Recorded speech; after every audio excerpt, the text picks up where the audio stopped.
What is up, everybody? Welcome back to another edition of the Sheehan Show. Me, Sean Sheehan, here on Sherdog.com, and I am back with another edition of the top 5 bets for the week in the world of mixed martial arts. There was no major mixed martial arts last week, so we've had a bit of a 2-week break. So we're coming back here and trying to hit it hard again, get those numbers going, and make some money, hopefully, here while betting responsibly as well through it all. There's a boatload of mixed martial arts this week. I know we've talked about it before on these shows, but I don't know why some of the promotions, whether it is the UFC or whether it's Bellator or PFL or Cage or whatever, put an event on the week where there's nothing happening. Now, I don't know, maybe it was an American holiday or something last week or something, I don't know.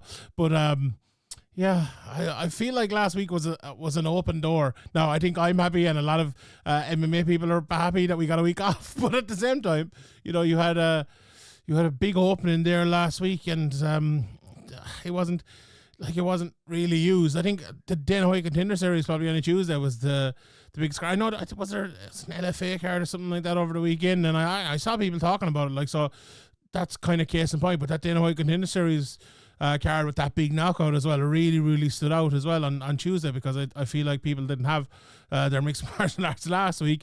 So yeah, that's actually an ongoing thing we always talk about here on the Sheehan Show, over on the Severe MMA podcast and things as well. And it's something I feel like maybe it's tough to actually take advantage of that, because promotions now are kind of setting out their stall in terms of their dates very, very early in the year. So, you know, which is good for fans. So we'll, you know, maybe we have an excuse for it. We leave them off with it. So before we get to this week's bets, let me take you back to 2 weeks ago, where we had a very good week. We hit 3 of our 4 bets, and obviously the Flier didn't hit. We've only hit 2 Flyers this year. We're coming towards the end of the year. Last year, I think we hit 5 in like the first 10 or something like that. This has been an absolute disaster. Now, we had Carvalho to win by submission, and he very nearly did, so wasn't the worst Flyer I've given this year. But at the same time, he had most of the fight where he wasn't in a position to submit his opponent, and he almost did it late, but no, it didn't happen in the end. But the other 3 of the other 4 bets did happen. The one that didn't, Morales to win by decision, I had he caught Magny with that lovely elbow, and I think that was kind of the beginning of the end of the fight. It was kind of going the way I thought before that, but we weren't far into it. But the other 3 hit. We had Musayev at minus 275, which I told you last week was a price that I wouldn't normally give, but he was almost a guaranteed winner, and he was. Barzola at minus 130. I actually think that price went in. That might have been hitting, I'll have to check again, but that might have been hitting plus money or even money by the time it came around.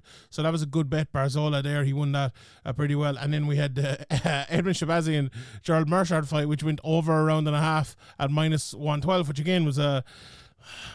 do you know what I'll say about that one? That was a lucky bet, because Shabazian almost had him finished a few times, and then he ended up getting finished himself. So, we can count our lucky stars, I think, with that one. But at the same time, the reasoning for it was exactly kind of what happened, that Mershard would stick in there, he'd be tough.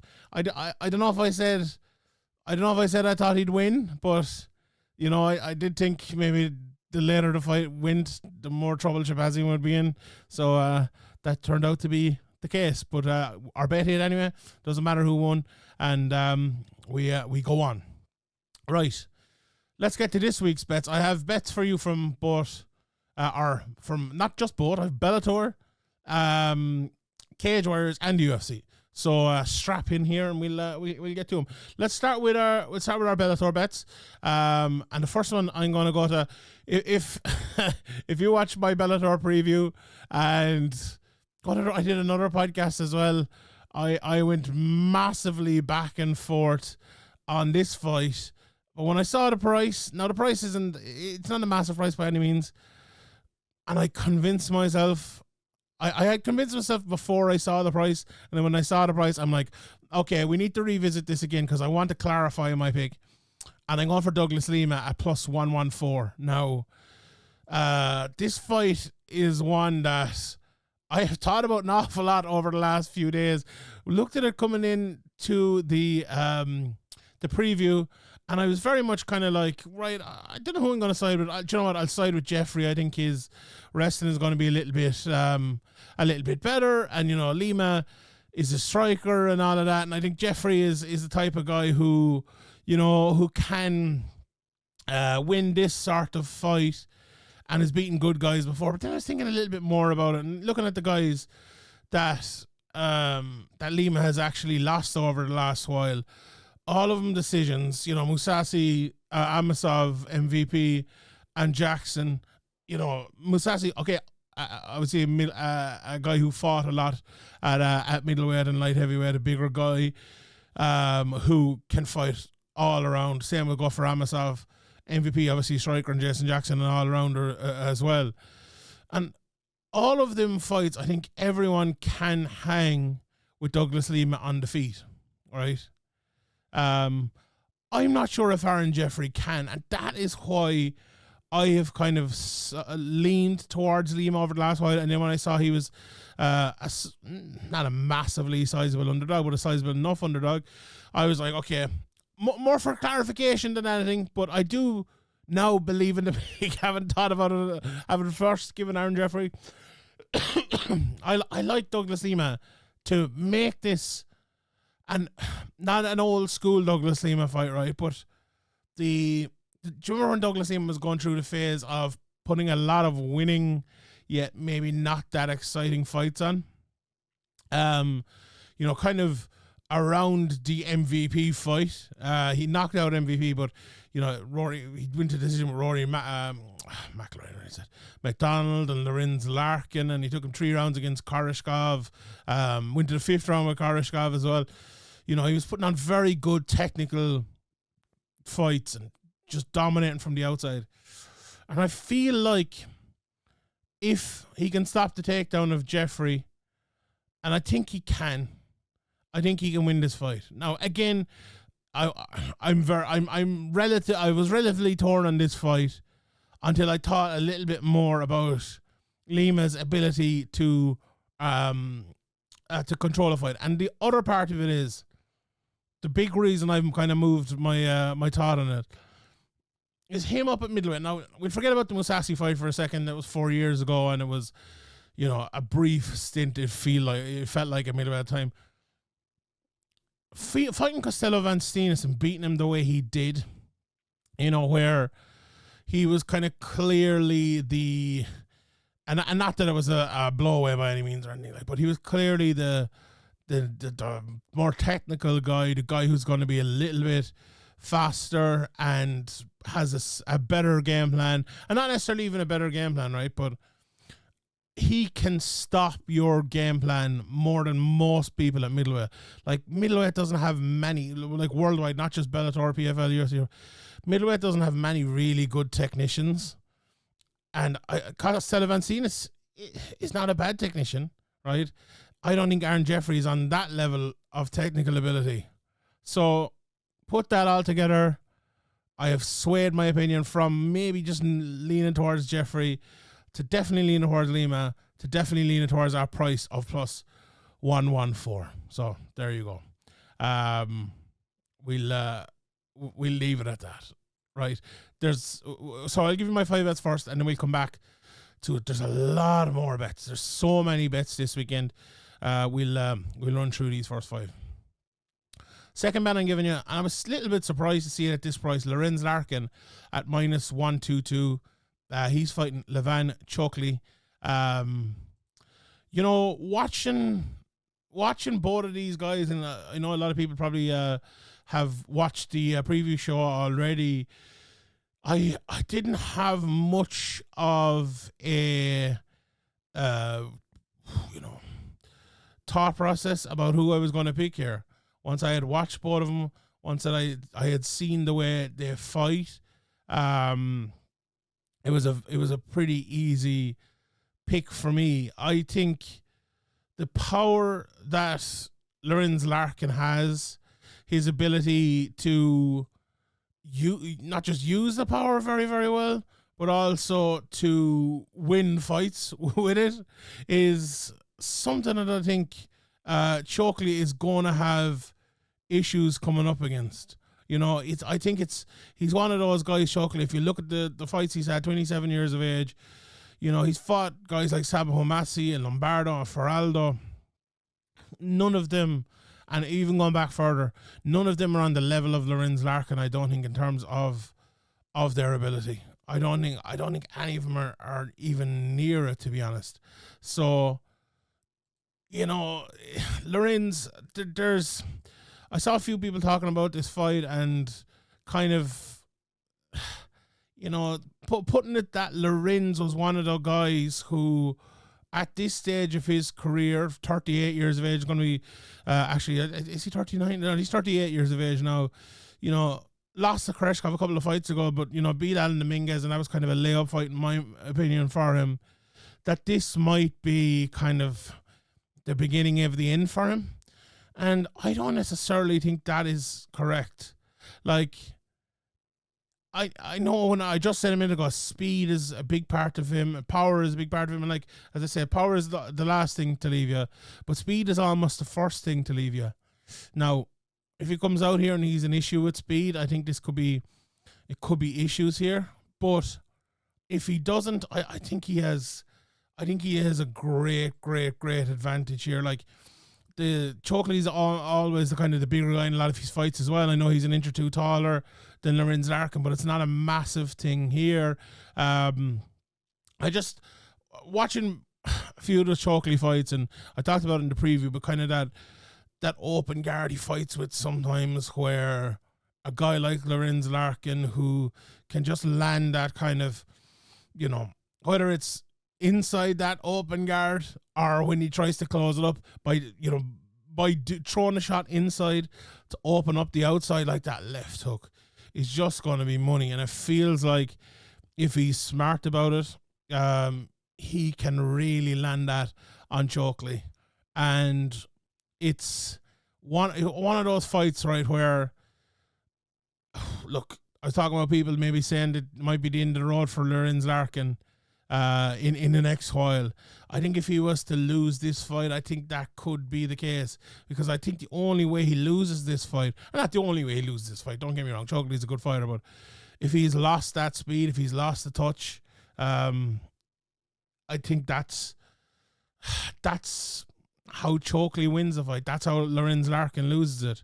Now, has Lorenz always turned up and always looked amazing? No, but he does more often than not, to be fair. Like, Lorenz has a very, very, very good record, 26 wins and only 8 losses. And like, he, as I said, beat Bourama not too long ago. He was on what a run he was on before that, 6 wins in a row. You know, there's no contest against Bourama, and then, you know, we could call it 7 wins in a row before losing to Koreshkov in a split decision, very, very close as well. You know, it was back to, you know, Paul Daly and Douglas Lima before that, where he actually lost. So a massive fight for Lorenz Larkin. I think he'll win it, and I like that price of -122 a whole lot. Right. Next bet, I'm going to go from the Bellator over to the UFC, and the bet I'm going for is Ryan Spann, who's a big favorite in this fight with OSP, but I'm giving you Ryan Spann to win by knockout at -124. Now, maybe a closer get, you might get a little bit of a better price in here. I think I was talking about a minute ago Lorenz Larkin, and some people say maybe he's getting a little bit older, and maybe, you know, he is getting a little bit older, but are there massive signs of it? I think when you look at a guy like OSP, now he did beat Kennedy and Njoku last time out, no doubt about it. But I think the experience told in that one.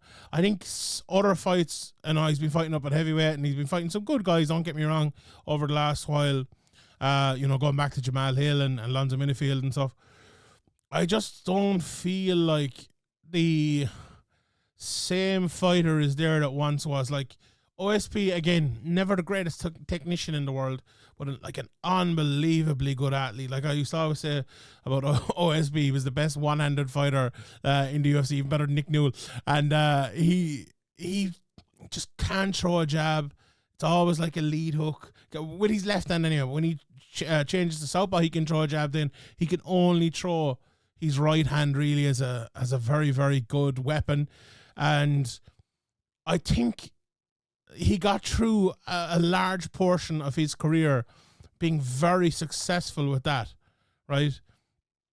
But over the last while, you take out that Kennedy and Juku fight, right? Who, he fought Shogun, who's obviously a little bit older at the time. He lost to Philip Lins, lost to Bowser, lost to Jamal Hill, lost to Rotwell, lost to Krylov, Reyes. You're going back an awful long time there now. Now, he won a couple of fights in the middle of that as well, but he's losing more than he's winning. And he's looking a little bit slower. And I don't think that athleticism that was once there with him is there as dominantly anymore. He's 41 years of age now. How could it be? How do you expect it to be? And the problem for him is he's not coming up against, and even it's weird thing, he lost all those heavyweights he fought. You would think he'd be beating them, but no, he lost to them. But now he's coming up against a guy who is taller than him. If you're to put him in their prime, he's not as good an athlete as Ryan Spann, but right now he definitely is, and he's a good athlete in himself. Very good on the ground, but good on the feet as well. And I know there's, the price on him is to win by knockout. I was looking at the submission and things like that. OSP's only been submitted 3 times in his career. He's only been knocked out 5 as well, so he's not. Most of his wins have been by decision. I think that's why the price for a guy who is let me just check the money line price here, which is pretty big, minus 350. I think that's a pretty juice price there, if you want to put it that way, for that. And you look at Spann, recently he hasn't had the greatest run of it. Obviously losing kind of 3 fights in a row, getting knocked out in some of those fights. That's why I suppose it's good matchmaking here. But I think you put him in there with a guy like OSP. OSP's not going to be trying to take him down, I don't think. I don't think OSP is the type, as I said again, he's not the type of guy who's going to jab him up or out-technique him. And you give Ryan Spann the ability to go in there and use his athleticism to win the fight against a guy will probably try to fight in that fashion too. I think he can win it, and I wouldn't be surprised at all if he landed that big overhand pretty early and knocked out OSP, but I also wouldn't be surprised if he took him down and ground and pounded him and won the fight that way. So that is bet number 3 of the week, Ryan Spann to win by TKO KO at minus 124. Right, the third bet I'm giving you is from over in Cage Warriors, and if you have listened to this Cage Warriors preview, this is actually a really, really good Cage Warriors card. So I would encourage people to listen to that preview, because do you know what is in this Cage Warriors card? There's a lot of guys you probably wouldn't have heard of, right? So in the main event, we have the champion George Hardwick, who I'm sure a lot of people have heard of, got a chance in Contender Series, wasn't able to get it. And Chris Bungard, who's been around for a long time as well in the co-main event. But there's guys like Reese McEwen, who's coming off a couple of losses, but very good prospect. Rafael Aronov, who doesn't have the best record in the world, but is an absolute beast. He's fighting Sean Clancy Jr., who is, I don't think I've seen a better prospect in MMA, who's only 2 or 3 or 4 fights in a minute. So it's a very, very good card. But the bet I'm giving you today is minus 188 for Bourama Camara, and he's fighting Marko Kisic in the first round of the tournament that's going on this week. So there's a tournament, there's 3 tournament fights actually, 1 reserve fight, and 50 grand on the line. So very, very good stuff going on by Cage Warriors. But I watched Camara for the first time coming in here. He's 7-3, 26 years of age, 6'4", big guy for the weight. And I was very, very impressed with him. No, actually, I've seen him before. I tell a lie. He fought against Nicolas Saoli over in Bellator. He's fought in Bellator a couple of times. Ended up losing those fights. But he's come back and he's gone to Hexagon MMA, won 2 in a row. And I watched those fights and I was very, very impressed with him, to be honest. He's a tall guy, a good jab, uses the height well. Has good power as well. He's only 2 knockouts in his career, as well as 2 submissions, but he's also good on the ground, good on top. And Kisic, his opponent, is a very, very interesting guy. He's 10-4, 31 years of age. And he's been in there with Chimaev.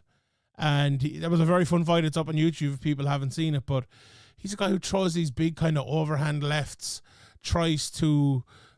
He used to be a kind of a fast start, run around, try to take you down type of fighter, you know, with a good few submissions on his ledger. But now he's the type of wait on the outside and throw that big overhand left and try to knock you down and create a scramble. I just don't think that's going to work against Camara. I think Camara's too tall. I think he's too good with the jab. Even if there is a scramble created, he's well able to like move his hips over, get the underhook and land on top. He's very, very, very good in that position. And, you know, a guy like Kisich who tries to, when he does try to grapple, a lot of it is against the cage. A lot of it is failed takedowns that turn into takedowns. I think that's very tough to do against a tall guy like Camara when he gets those underhooks, and he's very good at getting them as well. I think he's going to jab him up. I think he might even take him down. I could see him taking him down, but I think Kisich is going to get more tired and tired as this fight goes, and I think he might be a little bit of a sitting duck for Camara as it comes into maybe the second and third round. So really like Camara in this fight. I think wherever it goes, he can win it. Now Kisich is that, as I said, he's that big overhand left. He's good on the ground as well if he was to get in top, but I think Camara's ability to control this fight will be the difference, and that's why I'm picking him to win this one. That was bet number 4. Bet number 5 is back to the UFC. And I'm going for Sean Brady in the main event to win via knockout at plus 380 for this week's Flier. I watched back some of Gilbert Burns' recent fights. Watched him fighting Masvidal because I wanted to see him, you know, go in there getting a bit of a win. And, you know, I have a fairly good memory of both of these lads fighting Belal Muhammad. And, you know, for Belal, you know, going back watching those fights, it makes him look pretty good, to be honest. But I have a feeling strongly one way. And my feeling strongly is that this fight will have a lot of two things, right? And when I say a lot of two things, right, how can I explain this? I think there's going to be a lot of striking with Brady winning over 5 rounds. And I think if the fight goes to the ground, there's going to be a lot of Brady on top after getting a takedown winning. And I don't, so, you know, usually pick a knockout, you're thinking, okay, maybe he's going to land a big shot or he'll take him down and ground and pound him or whatever. Not with this fight. I feel like when I'm picking the knockout here, I'm looking at it like a 4th round TKO, 5th round TKO or something like that. That's the sort of fight I envisage here. I think Burns, watch him back that Masvidal fight. He's very careful on the outside. Doesn't throw his jab enough, and when he does, I think it's open to get countered a little bit, and Brady will be happy enough to do that, whereas Brady is a very good jab, very strong, very good grappler as well. Obviously we know Durinho, how good of a grappler he is, but does he have like that ability to actually go in there, take a guy like Brady to the ground and end up submitting him? You look at his record, you know, he submitted Neil Magny in 2023. His last submission before that was back in 2019 against Mike Davis. And before that, it was, you know, 2016 against Lucas Sajewski. You know, it's not like he's gone out there submitting known guys all the time, despite how good his game is. Now, a lot of that is because people don't put themselves in that area. And that, again, might be the case with Sean Brady. Having said that, I think Burns, who at 38 years of age now, again, seems to be a lot of this week. He is a guy that uses his speed and his agility and his athleticism, as does Brady, right? But Brady's not 38 years of age. He's 31 years of age. And I think that might be a big difference. And I think here as well, the thing about Brady, even though Brady has gone to a lot of decisions in his career, there's no doubt about that, I think he is the sort of guy as well who will, over 5 rounds, like a lot of those fights that went to decision. They went to a 3-round decision. If there'd been a round 4 and 5, they could have been finished. If that makes sense, yeah. And I think that's the case here. I think he's just going to beat him and beat him and beat him and beat him, and not in like a beat down of the year fashion. But I think just he'll win every round type of thing, and then it'll add up, and it'll be big issues towards the end of the fight. So that's the pick here. Again, it's a flyer, but that is the pick for the UFC main event. Plus 380, Brady wins by TKO KO. Right, let's have a quick run through some of the other fights going down this weekend. There's a whole lot of fights going down. Aries have a fight, which by the time this comes out, it might it might already be done. But the one guy that sticks out to me there, Josh O'Connor, he's minus 188 on that card. He's fighting Ayub Kuya. I like Josh. He's a good fighter. Sofian Bakaju's on this card as well. A guy who's been around for a very, very, very long time, and people have made money on him. He's an underdog, plus 163 over there. Let's talk about the UFC next. One fight that stuck out to me is Jessica Andrade against Natalia Silva. Like, Natalia Silva is a big, big favorite here, minus 275, plus 250 for Andrade. Now, you know, Silva is a very, very good fighter, and there's no doubt she's climbed the ranks and deserved it and beaten some very good people, but that seems to be an awful high price on Jessica Andrade for me. I don't think I'd be putting Silva into any of my accumulators or anything at that price. And, you know, the fight is favourite to go to decision. It's only minus 150. I think that's the best bet there. Minus 150 go to decision. Plus 115 best price for it not to go to a decision. If you're looking for a bit of value, maybe you go with the Silva to win by decision price, which is even money. Andrade to win by decision is plus 600.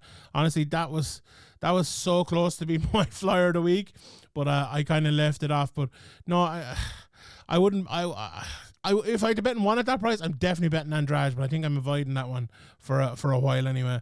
Some of the other fights that stuck out to me there. I like Steve Garcia. He's minus 180 over Kyle Nelson. Kyle Nelson's a tough guy though at the same time, but I like Garcia in that one. The other fights in the UFC, it's not a massive UFC fight. I heard a few people in the comment section over in the lads video talking about Lima and Santos. I do like Lima in that one, minus 180. I think that's a pretty good price as well. Amarim is a big favourite against Demopoulos. I like Andrei Petrovsky against Dylan Buka. And Nathan Fletcher's coming in here against Ramasaka, minus 138, plus 124. I haven't seen a whole load of Ramasaka. But from what I have seen of him, he looks like a very, very good fighter. You know, Nathan Fletcher's been around a long time, been around on the scene which I cover for a minute. And is it a little bit too early? There's been a lot of lads getting signed recently. He's coming off tough. I think there's a couple of lads, you know, who might have been, you know, no Irish bias here or anything, but an Amran Shaban might have. I feel like a guy who might be kind of more ready. There's like a guy like Paddy McCarry who I think 3 or 4 more fights in Cage Warriors and into the UFC would be the job for him as well. And I think maybe the same for Nathan. So we'll see on that one. He is the favourite, and the bookies are not often wrong. So we'll see, as I said, on that one there. We will move over into Cage Warriors. Very, very good Cage Warriors card, as I said earlier on.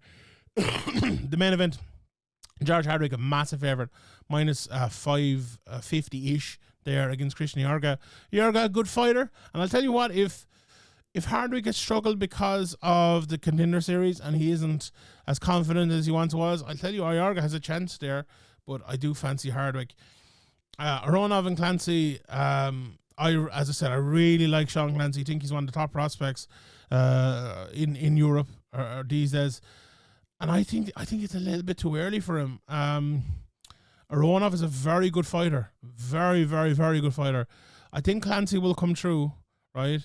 But there's no way that plus 350 or minus 350 is to be backed. No way. I don't think so. So, yeah. I like this Callum Parker, Tim and Donald fight. Very, very pick and fight, basically. I think I might go with Donald in that one. Harrow against McEwen as well. McEwen's a massive favourite there. Again, I think this is a bit of a setup fight, but plus 500 on Harrow. He's not a bad fighter, like, so I wouldn't bet in it. I'm not telling you to bet in it, but Keir Harvey. I was surprised it's Keir Harvey, Rory Evans fight. Now Keir Harvey, it's not all gone right for him over the last while, but he's minus 105 there, nearly even money. I really like that price in him, and those are the main ones from that. Ivan Bushinger's back over in Octagon as well, fighting this week against Lomaliescu. I'd like Ivan at that price, minus 125. There's some good stuff on Octagon this weekend. There's one championship card as well. A lot of card has fallen apart, and unfortunately, my guy Adrian Lee is on that. He'd be the one I'd be looking at. A lot of Muay Thai and stuff on it as well. Not really a standout MMA bet for me. Maybe Minowa at plus 275, but other than that, not a whole lot to write home about. And in Bellator, the biggest card of the weekend, no doubt about that. The main event, Shibli against Nurmagomedov. I think this fight's going to be closer than a lot of people think. Now, I left it as late as I could to record this. The prop bets aren't out yet, unfortunately. But do you know what I like in this? I like Nurmagomedov to win by decision. We'll have to find out what price that is later on in the week, but that's the one I'd be going for. At the moment, he's minus 410 just to win, money line straight up. Shibli plus 325 best price. Tell you what, if I had to pick someone in them prices, I wouldn't be picking Nurmagomedov, but again, I do think Nurmagomedov will win. The prices on Chokely and Larkin have moved around an awful lot over the last while. Like, Chokely started at plus 105. He went out to minus 113. I see him, started plus 105, went out to plus 113. I see him now in one place at minus 110. He's a favourite in a couple of places. Is he the favourite? No, he's not actually the favourite. Lorenz Larkin is minus 120 in those places, so that's a very, very close fight. Same could be said, I think, for Jeffrey and Lima. That's moved around a little bit as well. Jeffrey started at minus 150, went all the way into minus what did he go into? Minus 144. So not a whole pile, but minus 142 actually. The same kind of with Lima has moved around a bit. Minus 116 best, minus 122 actually best price on him there. So like that at the moment. I like Inaba as well. She's a favourite, but just about. One fight that stood out to me as well, Aliyev against Newman. Two young guys, two very good wrestlers. Aliyev more now probably is going to win it on the feet, but if it's a wrestling match and Newman wins it, that plus 320 price could be looking very, very good very, very quickly. Now, I do think Aliyev will win the fight. There's no doubt about that in my mind. But it just takes one victory, I think, for Newman to have a big, big say in that fight. So, a very, very interesting one. And I'm looking forward to seeing how that goes. All right, that is it for me. Let me recap my bets before I go. Douglas Lima, plus 114. Minus 122 for Lorenz Larkin. Minus 124 for the knockout for Ryan Spann. Camara over in Cage Warriors minus 188, and then plus 380 for Flier of the week.